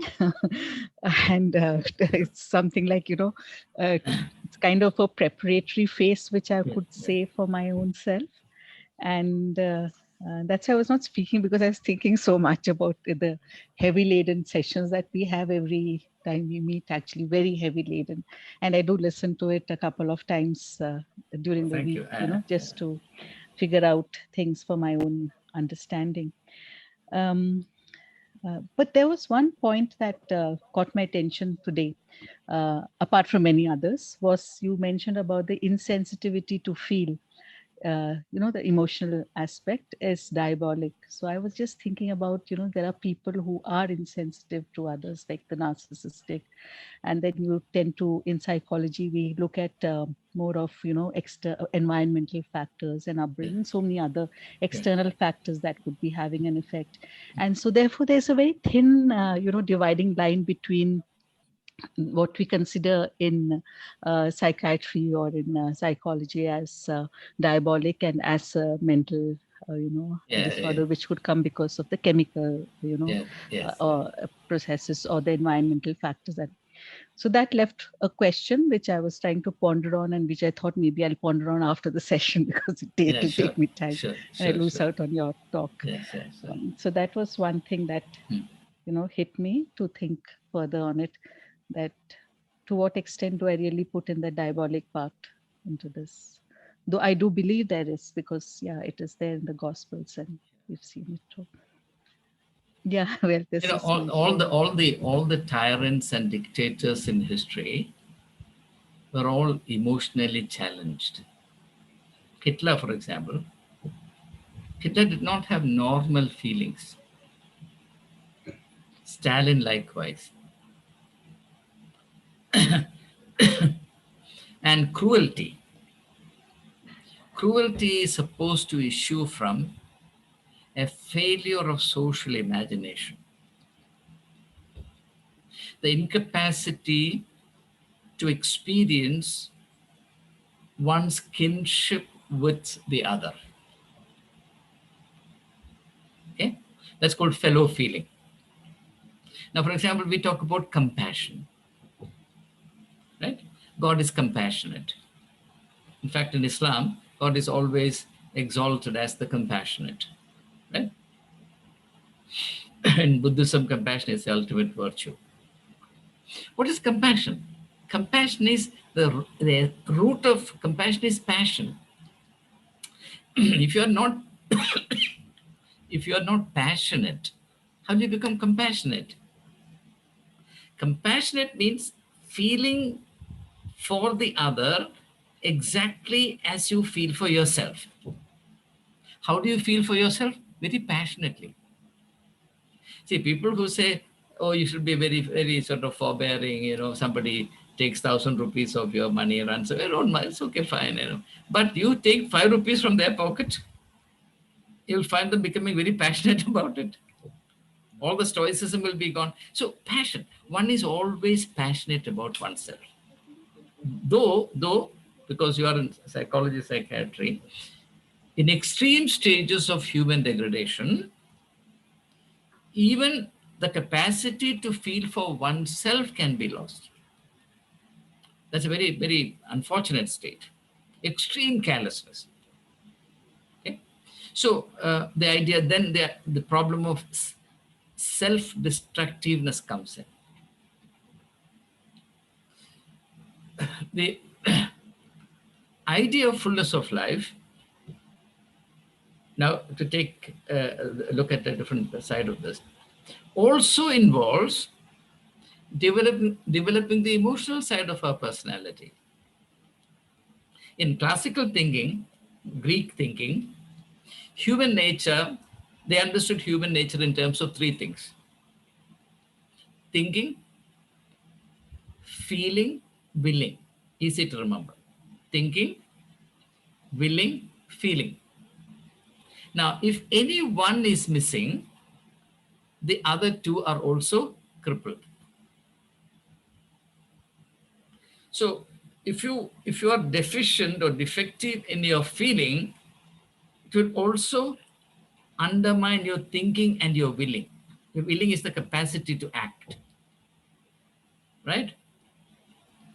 Now, likewise, if you're deficient in your willing, it will affect the other 2, your thinking and your feeling. So fullness of life, therefore, if I now transpose it onto the classical model, must involve developing all the 3 dimensions of life to the fullest. And in Jesus, you have that kind of richness. And that's why I say Jesus weeps. He looks at Jerusalem and he weeps. Now, will we ever look at a city and weep? We will not.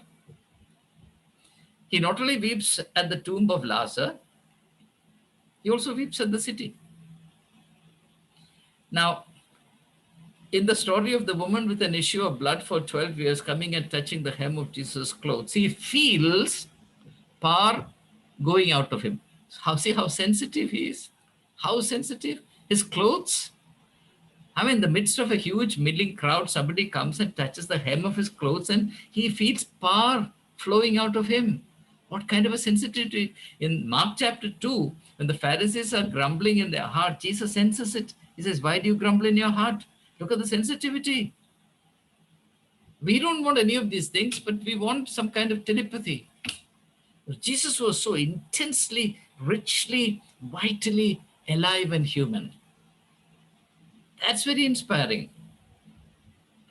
So somehow we reject all of this and we create some kind of a scarecrow as the ideal. Who is an ideal priest, ideal bishop, ideal preacher? Shallow character. He doesn't have to handle the problems of the world. He doesn't have to feel for anything. That's why Jesus caricatures the priest in the parable of the Good Samaritan. He looks the other way and he walks off. Why? Because his heart is turned into stone. The most beautiful moment in the life of Peter comes when he begins to cry. I think the 72nd verse of the 22nd 6th chapter of Matthew's Gospel. He went out and wept bitterly.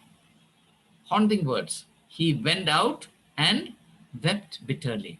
That is the moment I become reassured that Peter is going to be the foremost among them. I'm not bothered about the fact that he collapsed into cowardice. Does he have a heart that can break? What would we do? We will harden our hearts, as Judas did. Why did Judas go and hang himself? He hardened his heart. And once you harden your heart, you shut the door against all possibilities. In my book on the kingdom of God, it's called Hidden Treasures. It's a set of sermons on the kingdom of God. I hope you get to see it. I define the kingdom of God as the kingdom of new beginnings. How can we ever make a new beginning in life if our heart is hardened? Remember Pharaoh, the classic exemplar of hard-heartedness. He ends up at the bottom of the sea. These are very serious issues. Unfortunately, we have developed a tradition under the umbrella of Christianity, which is very suspicious of and contemptuous of emotions. This is extremely unfair. In fact, I tell you, if you look at the whole of 20th century world literature, you will find that right through the entire body of world literature, there is one theme that is reverberating, and that is the dwindling stature of human beings. People are becoming smaller and smaller and smaller. I understand that the main reason for it is our emotional deprivation. Because logically, rationally, intellectually, people are developing. There's no doubt about it. You know, that interesting book, Anatomy of Human Destructiveness by Eric Fromm, he cites a study which was done in the US. 256 CEOs of the top companies in the US were studied, were interviewed. And the research finding was shocking. It was established that only 5% of them had normal emotional growth. And because of your psychological background, this book is very interesting. I believe that every teacher must read it. Anatomy of Human Destructiveness by Eric Fromm. Slightly thick volume. So, we must do everything possible to enrich our emotional side. Now, take the parable of Jesus.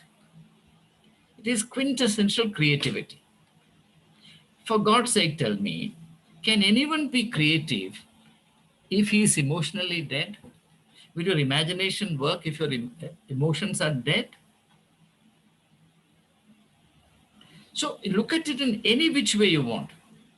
You have to come to the conclusion that if you take the concept of fullness of life seriously at all, which Jesus says is the shaping purpose of his mission, then it follows by force of logic that all aspects of human personality must be developed holistically.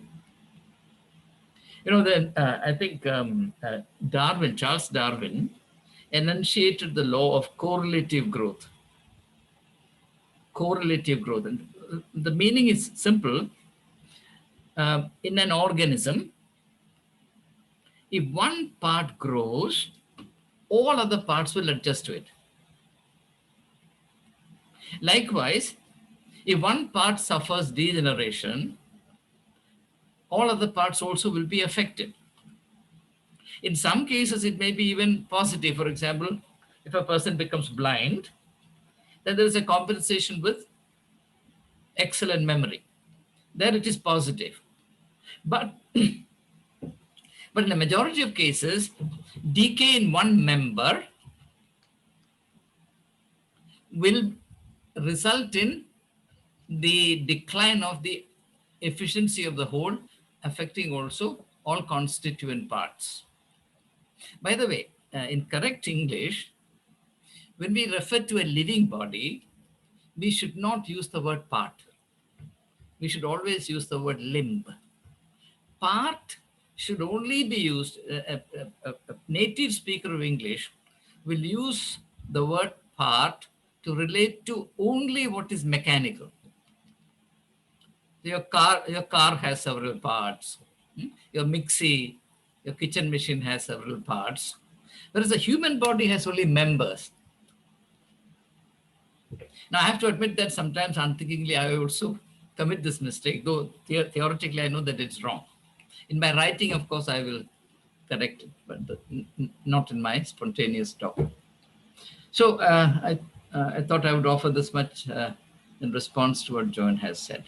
I'm very grateful to you, John, for taking all these things seriously. And I know you're a very thinking kind of a person, and you hold these things to heart, and you continue to pursue the fact that you revisit the video a couple of times itself is amazing. I don't do it myself.